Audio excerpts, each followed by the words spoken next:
So I seen when I was reading in and doing questions for you, the on 2014 semifinalists on Shaq's comic uh, Yeah. competition. Yeah, yeah. Can you tell us about that, man? Like, how dope is Shaq?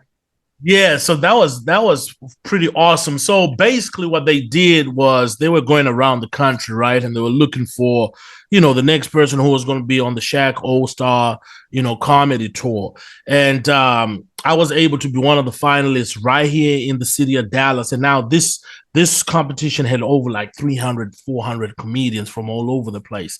But I lost in the finals. So I didn't get on the tour, but it was just a good experience meeting the producers and a lot of people in the industry. And that was my first big comedy thing, at that point where it's like, okay, so I'm really going somewhere. So even though I didn't win the actual thing, but, the conversations and the other doors that opened up from these, network producers and these comedy club owners, it really took me to the next level at that point.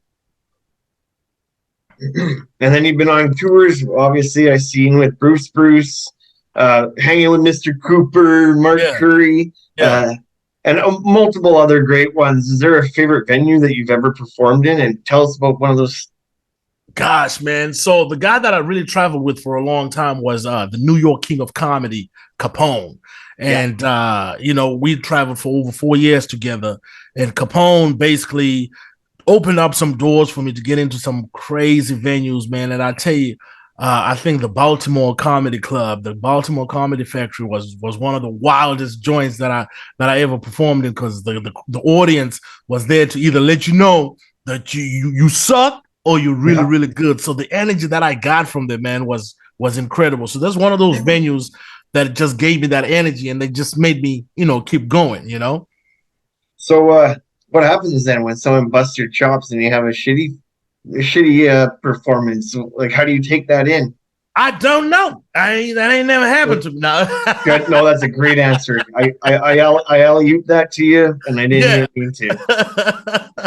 But every now and then you get a heckler, right? But nothing for me. Thankfully, there's never been anything negative towards me or anything crazy to where I had to, shut somebody down or But just make fun of it, man. Just throw out the punches as it comes, That's for sure.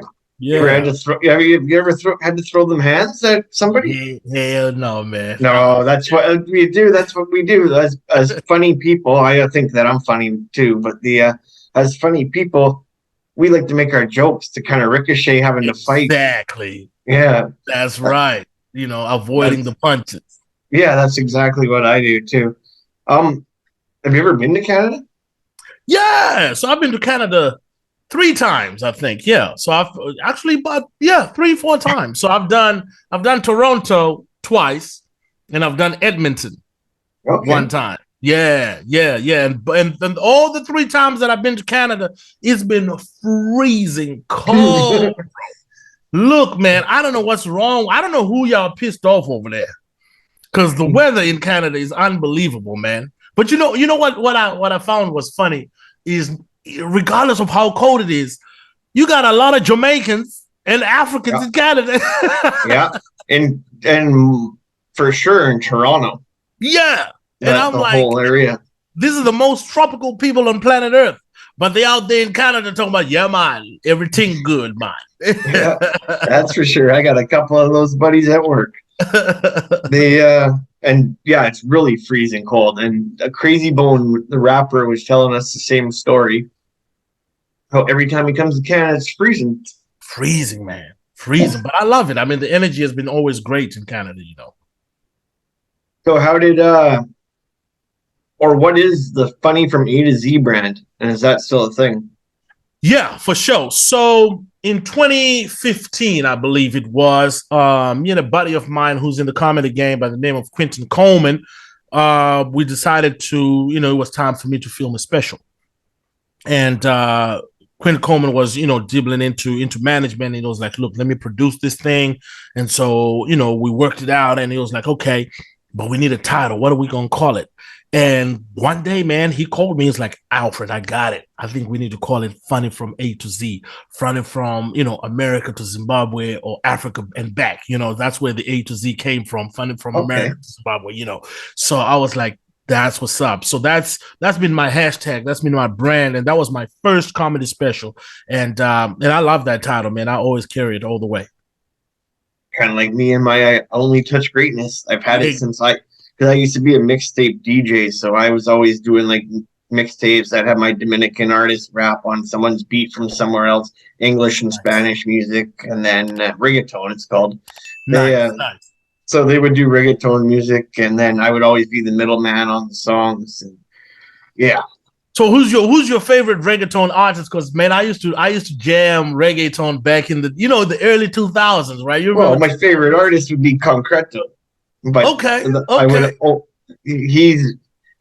worked with a lot of big names from the Dominican and the reggaeton music. So over the years, I always kept him on the English side. His Spanish side of him was pretty big as well, but I always kept him doing English verses because I didn't know what the hell he was saying. What he was talking about, yeah. So I had him do an English song, so he rapped in both languages. I was a pretty big fan of Don Omar back in the day. He had.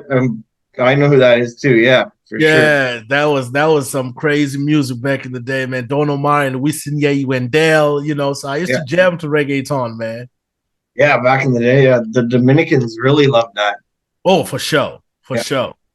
How did you and Mr. Network first come in contact? Well, so he's a great friend of my manager, D. Sorrell. And that's how we linked up, man. It's always networking, man, in this industry. You know somebody who knows somebody, and that's why I always believe that it's always good to be good to people and to be kind, because you just never know who you're talking to. So he saw my set and he was like, dude, you're funny. We gotta try to help this guy to get out there as much as possible. So even though he's more so on the music side, he felt like he believed in what I was doing and decided, hey man, I'm gonna help you push, and that's what's been happening. So it's been a great relationship that we've created so far. That's for sure. He's a great guy. I met him multiple times down at the West Coast Hip Hop Awards. Nice. It's a show up here. Where do you live? I live in Dallas. I'm in Dallas, Texas. Okay. Yeah. Are you a Cowboys fan? Oh, come on now. Yeah. You gotta be, right? For sure. Okay.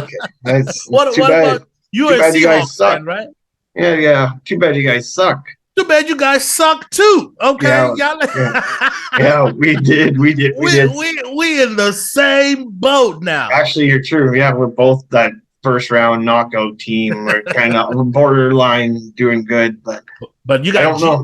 I think Gino might do something this coming season, man. Now that he got paid, man, I think he deserved it. Yeah, he deserved it. He killed it out here, and I had zero belief in him at all. Yeah. Going into, as a season ticket holder, my family is season ticket holder. I had zero. I picked them to finish last. Wow. And they just blew it out of the water. Yeah, he turned out. Gino surprised everybody, and then all you guys need is a new QB. Yeah, and a new owner, and a new and a new coach, and I mean, we need new uniforms, bro. We need everything new. That's true. They haven't changed their jersey in like 70 years. Yeah, for real.